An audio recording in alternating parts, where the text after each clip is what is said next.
तो one frame man के season 3 को एंड हुए थोड़ा बहुत टाइम हो चुका है और मैं भी रिकवर हो चुका हूँ सीजन 3 के ट्रोमा से।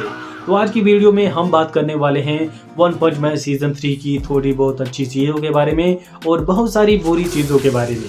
तो उससे पहले तुम वीडियो को लाइक कर दो, तुम्हें पता है कि चैनल के साथ क्या करना है।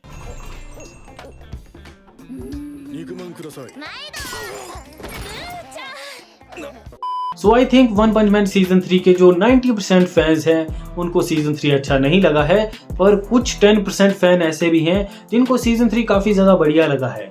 और किसी ने मेरी वीडियो के नीचे कमेंट भी किया था कि सीजन 3 काफ़ी ज़्यादा बढ़िया है, तुम लोग इसे ऐसे ही बेकार बोल रहे हो। तो आई थिंक शायद हम ही गलत हैं या फिर उन लोगों ने वन पंच मैन के अलावा और कोई एनीमे देखी ही नहीं है।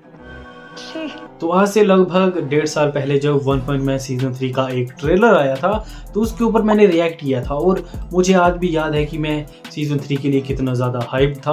और उस वाले ट्रेलर में हमें बस जो गारो वर्सेस बग गोड और जो साइथ वाला जो बहन जी थी उनकी फाइट देखने के लिए मिली थी, पर वो वाली फाइट इतनी ज़्यादा बढ़िया लग रही थी। मैं सीजन 3 के लिए काफ़ी ज़्यादा एक्साइटेड था और मुझे लग रहा था कि हमें सीजन 2 से बेटर एनिमेशन देखने के लिए मिलेगी, क्योंकि उस टाइम पे जो वन पंच मैन के फैंस हैं वो सीजन 2 को हेट किया करते थे ये बोलकर कि उसकी एनिमेशन अच्छी नहीं है।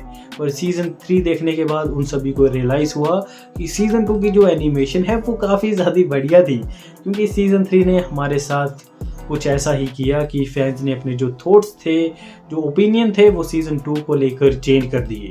तो ऐसी बात नहीं है कि सीजन 3 पूरे तरीके से गार्बेज था, 90% वो गार्बेज ही था, पर जो भी हमें 10% चीज़ें देखने के लिए मिली वो काफ़ी ज़्यादा बढ़िया थी। जैसे कि गारो वर्सेस रोची की फाइट, वो भी ठीक थी। इसके अलावा गारो वर्सेस बग गोड और साइथ वाले की फाइट, उसका मैं नाम भूल चुका हूँ, पर वो भी ठीक ठाक थी। माना उन्होंने काफ़ी सारी चीज़ें चेंज कर दी थी अपने 1.5 साल पहले ट्रेलर से। पर इसके बाद हमें देखने के लिए मिली सीजन 3 की बेस्ट फाइट, जो कि थी फ्लैशी फ्लैश, गेल विंड और हेल फायर की। और मेरे लिए वो सीजन 3 का बेस्ट एपिसोड भी है, एपिसोड नंबर 8। और उसके बाद रिलीज़ हुआ एपिसोड नंबर 9, जो कि काफ़ी ज़्यादा बढ़िया था। उसमें हमें चाइल्ड एम्परर और जो फीनिक्स मैन था उसकी फाइट देखने के लिए मिली। और इस वाले एपिसोड में लग रहा था कि उन्होंने एनिमेशन में मेहनत की है, पर उसके बाद जितने भी एपिसोड आए वो ठीक नहीं थे। और फाइनली जो एपिसोड नंबर 12 आया उसमें हमें साइतामा वर्सेस ओरोची की फाइट देखने के लिए मिली और उसमें हमें जाकर थोड़ी बहुत अच्छी एनिमेशन देखने के लिए मिली। थोड़ी बहुत नहीं, अच्छी एनिमेशन थी वो, पर वो बस शायद 1-2 मिनट के लिए थी, बाकी का एपिसोड बेकार था। और सबसे ज़्यादा डिसअपॉइंटिंग चीज़ के बारे में बात करते हैं सीजन 3 को लेकर, जो कि मैंने पर्सनली फील की। तो मैंने इससे पहले वन पंच मैन की मांगा नहीं पढ़ी थी, और जैसे जैसे इसके एपिसोड आए तो मैंने मांगा पढ़ना स्टार्ट कर दी, और एपिसोड आने से पहले मैं इसके चैप्टर पढ़ लेता था। और एक चीज़ बहुत ज़्यादा बेकार थी कि इन्होंने काफ़ी सारा जो मटेरियल है वो मांगा से अडेप्ट नहीं किया। मतलब काफ़ी सारे जो लो क्लास हीरोज़ थे उनकी फ़ाइट को वैसे ही स्किप कर दिया, काफ़ी सारे कैरेक्टर को शुरुआत में ही मार दिया ताकि उनकी जो आगे वाली फ़ाइट है वो हमें देखने के लिए ना मिले। इसके अलावा काफ़ी सारे विलन भी थे जो कि इंट्रोड्यूस नहीं हुए। एक जो विलन था यार, क्या नाम है उसका, ईविल मिनरल वाटर, तो वो इंट्रोड्यूस नहीं हुआ। और बस हमें एक और विलन था जिसकी एमआई मास्क के साथ फाइट होती है, जिसका कि नाम था अगली फेस, ऐसा ही नाम था। हमें सीजन 3 में उसका बस एक ही शॉट देखने के लिए मिला है, वो भी शायद 1 सेकंड के लिए होगा, और पूरे सीजन 3 में वो कहीं पर भी नहीं था। और आई होप कि जो सीजन 3 का पार्ट 2 आने वाला है उसमें हमें ये सारे कैरेक्टर देखने के लिए मिल जाएं, ताकि हम सीजन 3 का थोड़ा और मजाक उड़ा पाएँ क्योंकि मुझे पता है ये इन वाली जो फाइट है उनमें बिल्कुल भी मेहनत नहीं करने वाले हैं। और ये साफ फील हो जाता है कि जो सीजन 3 इन्होंने बनाया है वो पैशन से भरा हुआ बिल्कुल भी नहीं था, वो बस डिसअपॉइंटमेंट से भरा हुआ था। पता लग जाता है कि जो एनिमेटर है उन्होंने अपनी तरफ से मेहनत की है जो वो कर सकते थे इतने बजट और इतने टाइम में।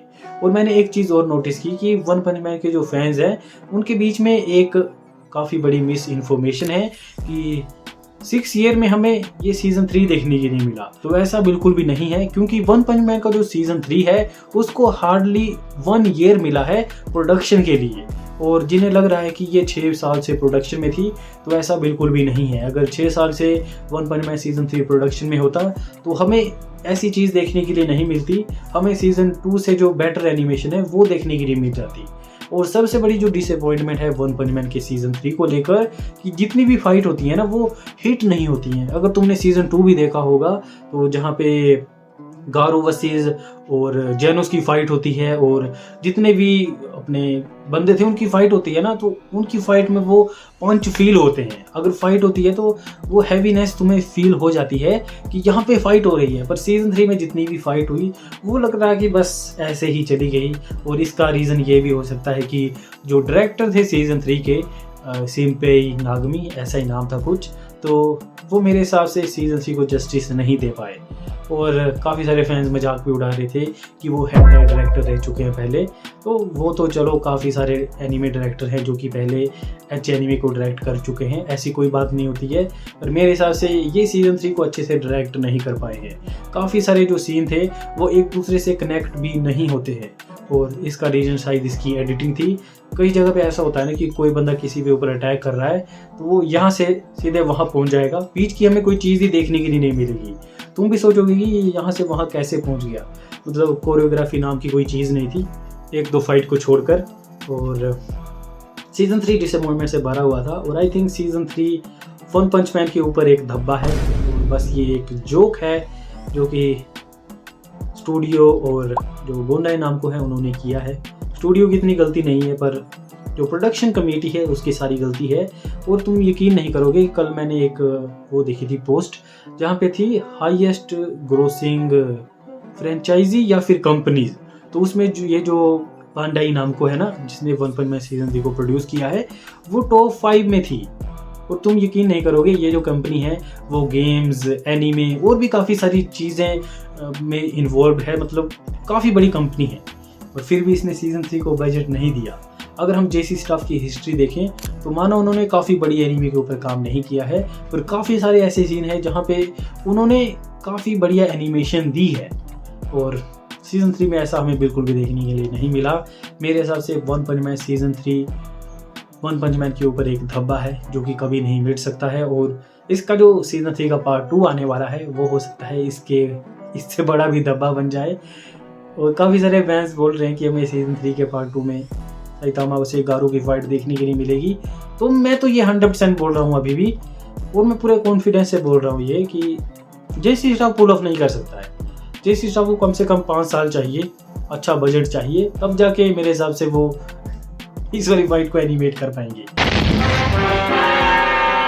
और यहाँ तक कि जो वन पंच मैन के फैन एनिमेटर हैं वो बेटर एनिमेशन दे रहे हैं सीजन 3 से। तो आप अपना ओपिनियन जरूर बताना वन पंच मैन के सीजन 3 को लेकर। तो मेरे हिसाब से तो वन पंच मैन सीजन 3 बस एक जोक था, धब्बा था। और बाय बाय। और मेरा प्लान है कि क्यों ना वन पंच मैन की जो मांगा है उसको कंटिन्यू किया जाए चैनल के ऊपर। तो आप बताओ कमेंट सेक्शन में कि एनीमे के बाद मांगा कंटिन्यू करूं, मांगा एक्सप्लेन्ड वीडियोस चाहिए होगी तो कमेंट सेक्शन में बताओ। तब तक के लिए आपको मिलता हूं मैं किसी ऐसी वीडियो के साथ। आज के लिए फिलहाल इतना ही। आपकी तरह मैं भी मायूस हूँ, लेकिन उम्मीद पर दुनिया कायम है। दिल दुखा है लेकिन टूटा तो नहीं है, और उम्मीद का दामन छूटा तो नहीं है।